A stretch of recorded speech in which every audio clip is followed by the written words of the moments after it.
നമസ്കാരം. പ്രധാന വാർത്തകൾ.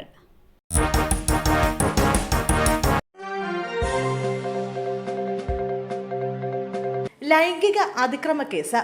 പി.ടി. കുഞ്ഞുമുഹമ്മദിനെതിരായ പരാതിയിൽ കഴമ്പുണ്ടെന്ന് പോലീസ്.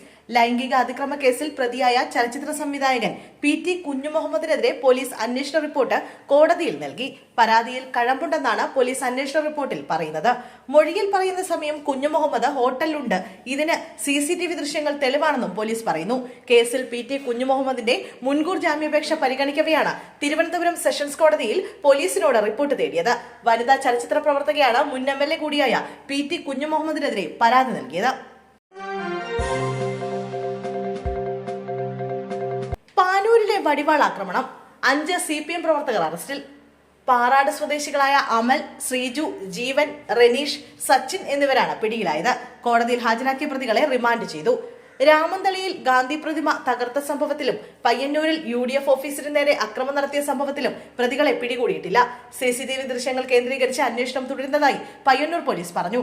തദ്ദേശ തെരഞ്ഞെടുപ്പിന്റെ ഫലം പുറത്തു വന്നതിന് പിന്നാലെയാണ് ശനിയാഴ്ച വൈകിട്ട് കണ്ണൂർ പാനൂരിൽ UDFന്റെ ആഹ്ലാദ പ്രകടനത്തിന് നേരെ വടിവാളുമായി CPM അക്രമം അഴിച്ചുവിട്ടത്.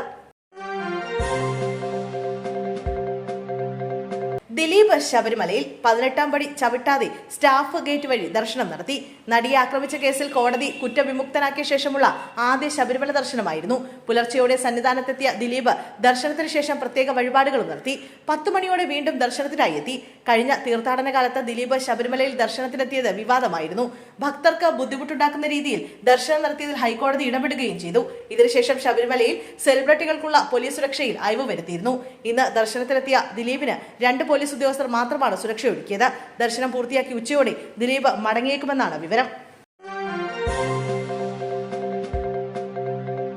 ഹോംവർക്ക് ചെയ്യാത്തതിന് 3ാം ക്ലാസ്സുകാരന് അധ്യാപകന്റെ ക്രൂരമർദ്ദനം. സ്കൂളിന് മുന്നിൽ പ്രതിഷേധം.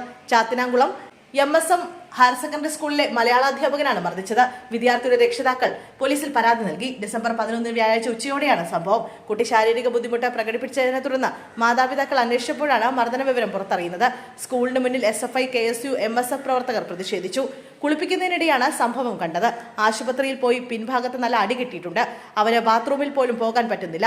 വിദ്യാഭ്യാസ മന്ത്രിക്കും DGPക്കും ഉൾപ്പെടെ പരാതി നൽകി. സ്കൂൾ അധികൃതർ ഒത്തുതീർപ്പിനായി വന്നിരുന്നു. പക്ഷേ ഞാനൊരു രക്ഷിതാവല്ലേ എന്നും കുട്ടിയുടെ പിതാവ് ചോദിക്കുന്നു. സ്കൂട്ടറിൽ ക്ഷേത്ര ദർശനത്തിനിറങ്ങി രാഹുൽ മാങ്കൂട്ടത്തിൽ. പിന്നാലെ പാഞ്ഞ പോലീസ്. അടൂർ മുണ്ടപ്പള്ളിയിൽ സ്കൂട്ടറിൽ ക്ഷേത്ര ദർശനത്തിനിറങ്ങി രാഹുൽ മാങ്കൂട്ടത്തിൽ MLA. വീടിന് പുറത്തിറങ്ങിയ രാഹുലിന് പിന്നാലെ പോലീസ് സംഘം എത്തി. ഇന്നലെയാണ് അടൂരിലെ വീട്ടിൽ രാഹുൽ എത്തിയത്. കേസുമായി ബന്ധപ്പെട്ട് എറണാകുളത്തെ അഭിഭാഷകരെ കണ്ടാണ് രാഹുൽ വീട്ടിലെത്തിയത്. തുടർന്ന് ഇന്ന് രാവിലെ രാഹുൽ വീട്ടിൽ നിന്ന് ക്ഷേത്രത്തിലേക്ക് സ്കൂട്ടറിൽ പോവുകയായിരുന്നു. ആ സമയത്ത് കാവലിലുള്ള പോലീസ് സംഘം രാഹുലിന്റെ പിറകെ പാഞ്ഞെത്തി. ഷാഡോ പോലീസ് സംഘമാണ് രാഹുലിന്റെ നീക്കങ്ങൾ നിരീക്ഷിക്കാൻ വീടിന് മുന്നിലുള്ളത്. രാഹുൽ എവിടേക്ക് യാത്ര ചെയ്തു എന്ന് നിരീക്ഷിക്കാനുള്ള നിർദ്ദേശം ലഭിച്ചതിനാൽ പോലീസ് സംഘം രാഹുലിന്റെ പിറകെ പോവുകയായിരുന്നു. കുറച്ചു സമയത്തിന് ശേഷം രാഹുൽ തിരിച്ചെത്തുകയും ചെയ്തു. ഇന്ന് തന്നെ പാലക്കാട്ടേക്ക് പോകുമെന്ന് രാഹുൽ മാങ്കൂട്ടത്തിൽ പ്രതികരിച്ചു. അന്വേഷണ സംഘം ഇതുവരെ ഹാജരാകാൻ നിർദ്ദേശിച്ചിട്ടില്ലെന്നും കോടതി തീരുമാനം വരട്ടെയെന്നും രാഹുൽ പ്രതികരിച്ചു.